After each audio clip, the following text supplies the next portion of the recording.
Kuna mtu anataka kufunguliwa, nikasema ili afunguliwe lazima uje ufunuo kwa ajili yake. Ni kama kwa ajili ya kanisa au kwa ajili ya mtu mmoja, lakini umekuja kwa ajili yake. Bwana Yesu asifiwe. Nikasema maneno haya anasema Yesu wakati akiwa kwenye ufunuo. Maana katika ulimwengu wa roho, wakati Yohana yupo katika kisio cha Patmo, Biblia inasema kule Asia kulikuwa na makanisa 7. Iliitwa Asia ndogo, ambaye sasa hivi ndio ile Uturuki. Kama mnasikiaga Uturuki, ndio ile kwanza ilikuwa Asia. Ndio hapo kulikuwa na makanisa 7, yale 7 yaliyoandikwa katika kitabu cha Ufunuo. Sasa Yesu anaona sasa vile makanisa yalivyo, kila kanisa na tabia yake, na hivyo Yohana yuko kwenye wakati mgumu, na Yohana ndio ambaye anayetakiwa akaseme juu ya hayo makanisa ili hayo makanisa yakapate kufunguliwa. Sasa Mungu anatoa unabii kupitia huyo Yohana kwa maana ya Yesu, akaseme juu ya hayo makanisa 7 ya kule Asia ndogo. Bwana Yesu asifiwe. Leo hatuzungumze kwa habari ya makanisa 7 ya kule Asia ndogo. Leo tunazungumza kwa habari ya makanisa ya Tanzania. Leo tunazungumza kwa habari ya makanisa yaliyoko Kilosa. Kama wewe leo unayesikia, ndio mfano wa kanisa ambalo Yesu alizungumza na Yohana akiwa kwenye wakati mgumu kule Patmo. Bwana Yesu asifiwe. Haleluya, haleluya. Kila kanisa lilikuwa na tabia yake, kila kanisa lilikuwa na shida yake. Mungu anataka unabii ukaonekane juu ya hilo kanisa.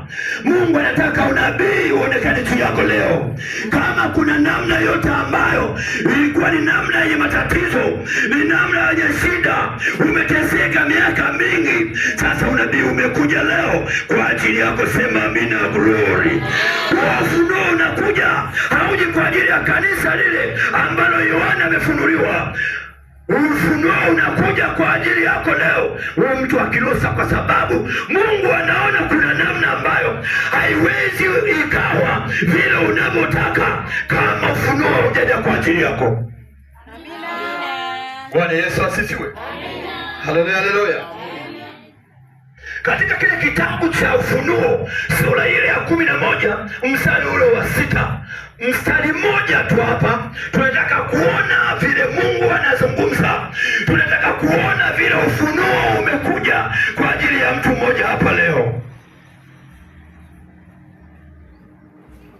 Haleluya.